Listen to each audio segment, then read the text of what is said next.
Yo guys, welcome back to Mousy Beats and I am Mouse and today we are here with the best beatboxer of our entire city, right? And you have tuned into We Talk Beatbox today and come on, let's watch the video till the end to discover this entirely amazing person. So, Yo, what is up you guys? Yeah. My name is Debayan Mondal and as you said No, that's not it. See, the entire point is the word best is pretty subjective. To you, I might be the best. To some other person might be the best. So, having said that, let's just move ahead with this thing. So, what's happening today? I'm cool. Like quarantine is sucking everyone's minds out. So, what about you? Actually, it's true that quarantine is pretty much disturbing for all of us. But at the same time, it's making me productive. Like a lot more productive than I was yesterday. Indeed, I have to tell you guys that you must follow this guy on Instagram at Forever Beatbox and also his YouTube channel. He has immensely amazing content over there and he just dropped this Dance Monkey cover and it was amazing, I have to say. So, before going further, you guys should know what you are dealing with today. So, why don't you just show us what your tricks are just for a bit? See, it's not about the tricks. It's like beatbox has a lot of tricks included within itself, but at the same time I would just say that it's more about practice. So I'm just gonna start off with a freestyle to show the control over beats. Sure. Yeah.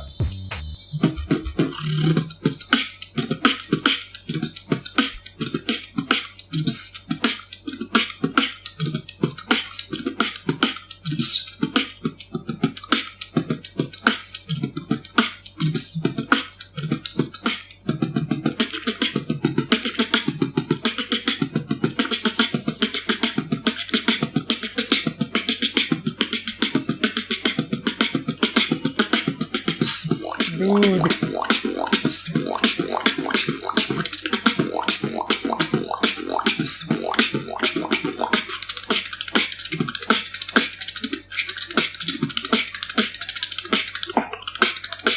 Damn. Yeah. Guys, this is the reason I told he is the best beatboxer, according to me at least. There is a reason, guys. But you know, since we are talking today, I am having a conversation. So the first thing that comes to everybody's mind is, when did you start beatboxing? When did I start beatboxing? It would be like around January 2014. It has been more than 6 years. I was in class 11. So this happened that we were preparing for our seniors' farewell. Okay? Yeah. And at the time our school did not have any drummer in their band. So with that empty space, like we had an empty space for a person who could play the percussions. Then that was the time when there was this one person like who could actually beatbox back then, like who could do the basics. His name is Operating. So and then he introduced me to beatboxing and I was pretty interested in that, so I thought let's just try it. Maybe it would like initially I started beatboxing with the thought of trying it for our school band because always there was this one vacancy, though I used to be the school band's lead guitarist. And then that is when I had started beatboxing back in January 2014. So basically it started with a game of chances, like you got a chance to do and you had to do it. Yeah, exactly. Okay, that's inspiring, guys. You should know, like whenever you get the chance you should snatch it. But the next question obviously I would throw at you is, what inspired you afterwards? You knew that beatboxing did exist and you could do this. What inspired you to do it? What inspired you to pursue it? See, like I said, this guy Operating, he introduced me to beatboxing. This one fine day he taught me how to do the beat, the hi-hat and an output K, like the boots and cat stuff. Yeah, the boots and cats. Exactly. He did teach me the boots and cats as well. So after that, I came back home. Back then, I thought I would pursue something that is off the traditional part. So I did not do the thing. So I used to do it something. So I used to do something like and stuff. With sound, like I used to add a techno flavor to it, which pretty much sucked. Number one, it sucked obviously. But the people around me used to go gaga because like they used to be because they have never heard something like that in the first place. So when they used to freak out. They used to freak out. Plus when you do this this Yeah, exactly. sound on the mic, the double it sounds sound, pretty nice. Yeah, So I have it is to like be a win-win situation for me. So one day I came back home and I looked up for beatboxing on YouTube. I found two videos that pretty much inspired me. Number one was Dave Crow's street performance that had like probably 15 million views back then. And right now I think it has more than 35 million views or something. Yeah. And the second video was Tom Thumb's TEDx performance, the Sydney one. Absolutely. Yeah, that was mind-blowing. I remember that. That is the time when I actually thought that I need to go up on stage and perform like him. Because that is something that I actually can relate with, because I remember when I watched this Tom Thumb video first, that was the thing that inspired me to, and then I started watching beatbox videos and stuff. So after that you came a long way, like almost 6 years. So but still you had to start into this battle stuff first somewhere. So when was your first battle and how was your experience? See, I was not necessarily a good battler in the first place, because I never used to like the battle culture. Though the battle culture has stabilized right now, it's pretty dope right now. But yeah, back then when I used to saw Alan battling, my mind used to blow up, because I was like, because the fact is that my biggest inspiration would be Alan, because in the first place I like beats, okay. And in the second thing was I started off beatboxing trying to do something for the band in the first place. So the beats, replicating drum beats was one of the most important things for me. So and no one could do it better than Alan. Exactly, I have to say that. His snares were so crisp, and his entire beat, his skill set, that was mind blowing back then. Like if you ask me, 2012 World Beatbox Battle, Alan versus Killer. Yes, Alan did lose, obviously, because he did not have routines. But look at the sound clarity. Killer was so unclean back then. And look at Alan's sound clarity. Like his case and his beat, everything was on point. But obviously he did not have routine, that's why. So that's both the thing of with them are battle technicality. scene. Yeah, that's more like the battle scene. So if you see, my first unofficial battle would be a gig named Nirvan, where there were like 4 beatboxers who had to battle amongst each other. So they were given 2 rounds, and the thing was, the person who had organized that event was best friends with one of the beatboxers, and you can pretty much understand the results that the other person won because of that thing. So it was a bitter experience after all. Yeah, it was a pretty bitter experience. But my first official battle would be when Ishan Nangia had come down to Kolkata. I guess you guys know about the fact that Ishan Nangia had come down to Kolkata back in 2016 or 17, maybe 2016 most probably, 2017. Okay. So because of an event, the Kolkata Beatboxing Championship IBU version. It was not the official Kolkata Beatbox Championship, because they've only had one official Kolkata Beatbox Championship. That was 2019 wala. And this one was 2017, I guess, or maybe 2016. I don't know. So this was organized by Indian Beatboxers United, the one that Ishan Nangia people had created, and it was pretty amazing. So that was my first battle ever. That was my first elimination round ever, and my first battle. So did you qualify it? Yeah, I qualified the eliminations, but then I guess I lost in top 4 or top 8. I don't know. That's first better battle, than mine, at least. So the thing was, I used to only do, like I said, I was more of a showcase person, so I used to do only like old school stuff. Yeah. Like something like. Yeah. So the thing was, I lost to my own brother, by the way, Ayush. Ayush was crazy. Yeah, Ayush was damn crazy back then, because Ayush was a fast learner. He started beatboxing probably 6 months after I did, but then he was a very fast learner. His case snare was pretty crisp back then, and he could do TK stuff back then, and he qualified till semi-finals.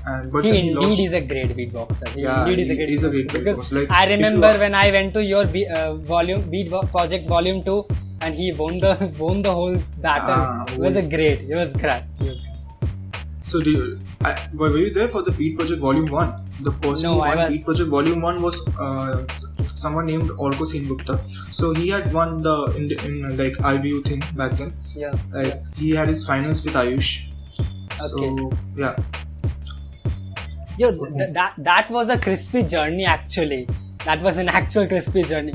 But that was a crazy journey. The fact that I lost the battle actually motivated me to like push myself further in the battle scenes. Like it motivated me to learn different things, because initially I thought I won't be learning any battle technique because I won't be using them, I'll just be showcasing. But then I thought, why not? The battle scene is fun, so let's learn. Then after that I tried doing TKK, but I could never like that's succeed a hard in thing that. to get. Because the fact is, I like even now I don't use TKK properly. Like I hardly use TKK. The thing which I use is BTK, just simple BTK FTK. This is where I like.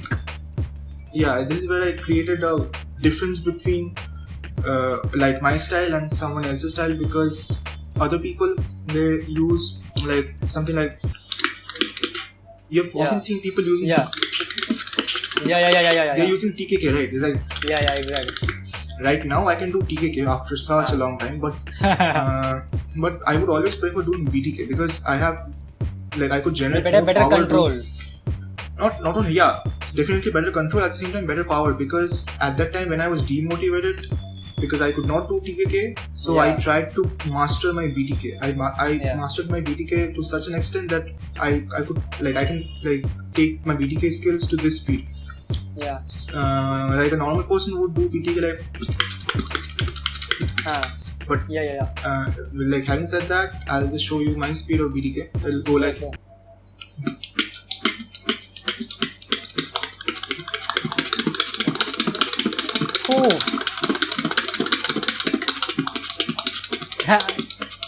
It's going tribal in here. So I made a lot of patterns with BDB and BTK instead of BDB TKK. So yeah, that is how I rolled. All of this. So basically you developed your own style out of those, differentiating from other beatboxers who were basically copying other beatboxer stuffs. No, I wouldn't say own style. Obviously I was inspired by people like Alan, obviously, definitely, but at the same time, yes, even Alan used to use TKK, but I always avoided that. You can't say that other people were copying other beatboxers and I never copied people. Obviously, I like initially when we all start off beatboxing, the place where we go wrong is we try to bite other people. But at the same time, this is not where we go wrong exactly, because that like somehow we learn something, but at the same time we need to differentiate between, like we need to know where to draw the line. Like there are many people who start off by biting other beatboxers and at the same time they go up on the stage and do the same thing. You need to like stop doing that. So yeah, if you want to practice someone's routine now, if I think that Codfish's routine would be the best thing to practice my bass, so yeah, I can do that. But that does not mean I'm going to go up on the stage and do that, or that is not something I would do regularly, because obviously I would have to use my own creativity in the first place. Exactly. I accept that fact. Okay, creativity, this beatboxing stuff is all about creating sounds with your own. Because if you talk about creativity, back then I could not do throat bass. Like I still suck at doing throat bass. Okay? So what I did, I never focused a lot on throat bass. I focused more on my lip bass and tongue bass, which I could do properly. That is the reason why my lip bass sounds a bit different from a normal lip bass, which would have a lot of treble. Like my lip bass does not sound like this. My lip bass sounds like because like mastering it, I've found the sweet spot for the lip bass. And at the same time, if you talk about the tongue bass, other people's tongue bass would sound something like but exactly. I do the tongue bass with a different variation, like I don't know if my mic is catching the sound or not. It's getting but it. This is entirely different kind of sound.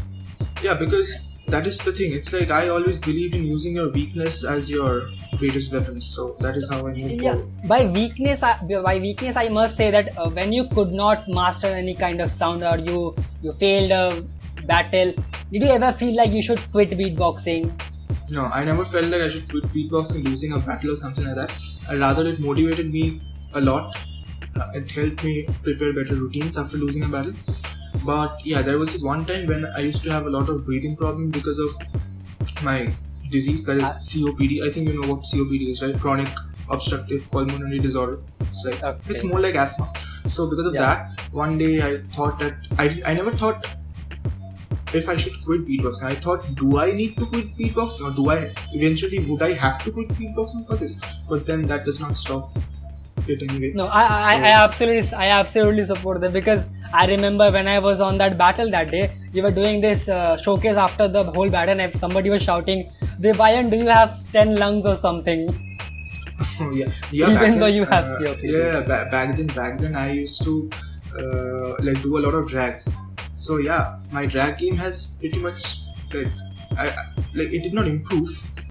It's stable. I think I need to work a bit more on my drag game, because I used to be very good at drags back then. I'm talking about a time when you had come for the beat project thing. Yeah. So what is your future plan with this beatbox? Like, do you want to become a professional battle beatboxer, or like an artist like Tom Thumb, like he makes music, or do you want to be a YouTube beatboxer like 80 Fids? See, 80 Fids and Spencer X, you know these beatboxers. Spencer X, right? yeah, obviously. They are like pretty famous on YouTube. Yep. I wouldn't comment on 80 Fids, because 80 Fids is dope in his own way. He's pretty good. Trust me, he's pretty good. Yeah. But even Marcus Perez is pretty good. Like, people don't know about it, but he's actually very good. No, he is actually. I think let's talk about people like Spencer X, or maybe from India there's this other person, Jesus Mehta. I don't know if you know about him. He has 1.5 million followers on TikTok. TikTok is history right now. So the thing boils down to the fact that these people are entertainers. Okay? We need to understand the difference between an artist and an entertainer. Yeah. So an artist, like, I would want to be. Okay, let's just cut out this artist part. Let's just focus on being a battler and an entertainer. I want to be somewhere in between. I think the place where you're in between, I think that is the place where you actually become an artist. Like people like Tom Thumb, people like Reed Swan. Yeah. Because they can make stuff for YouTube pretty easily, and they can even represent in battles, and they can actually defeat people at the same time. So I would want to be someone which does not only necessarily focus on entertainment stuff. Like, I don't want to end up replicating Shin-chan music at the end of the day. And at the same time, I don't want to end up only focusing on TKK and only focusing on crazy sounds, whistles and shit, and then just focus on battles. I want to be somewhere in between. I want to grow my YouTube channel through. At the same time, I want to get gigs. At the same time, I want to go for battle scenes. Like, yeah, obviously there has to be a limit to which I would be representing battle scenes. Absolutely. But at the same time, it's not like I would go for every battle possible. But at the same time, I would want to go for battle scenes, because it's crazy out there. Like, when you go for a national level battle scene, it is actually crazy. I went for Colossal 4.0, and it was damn crazy. I wish I can go there someday. But but this is exactly what some beatboxers are doing right now. Like, in this quarantine stuff, Napalm has opened his own channel and he's posting stuff, and then Tom Thumb already has, and then Gene also started. So Tom this is Thumb what is everybody. Like, legit, Tom Thumb is a genius. Because look at. But at the same time, I would want to say that Tom Thumb knows his genre. Tom Thumb is more of a jazz person. Have you ever seen Tom Thumb cover some other genre? Maybe yes. Maybe I might have missed out. He has. Tom Thumb is pretty good when it comes to hip hop and jazz. At least that is what I think. Like, he's pretty dope when it comes to hip hop, and he's absolutely crazy when it comes to jazz. For example, he can actually turn any song into a jazz music. Like, think about the song "Sweet Dreams."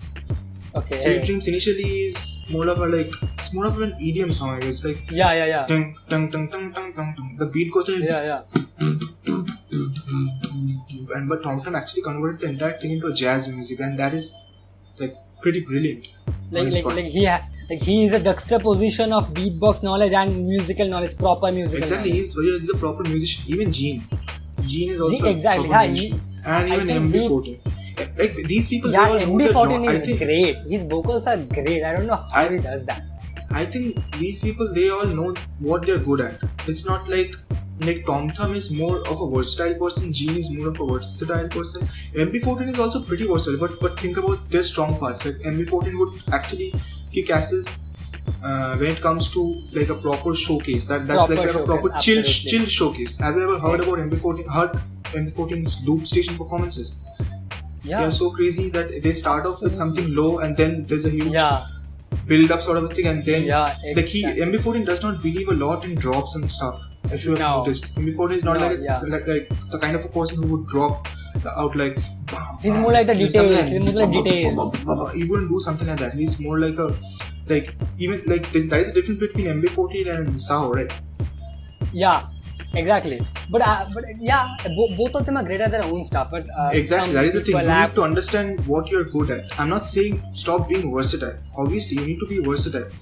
You definitely need to be versatile. You definitely need to be adaptive. You can adapt to things. You can do anything. You should be able to do a lot of things.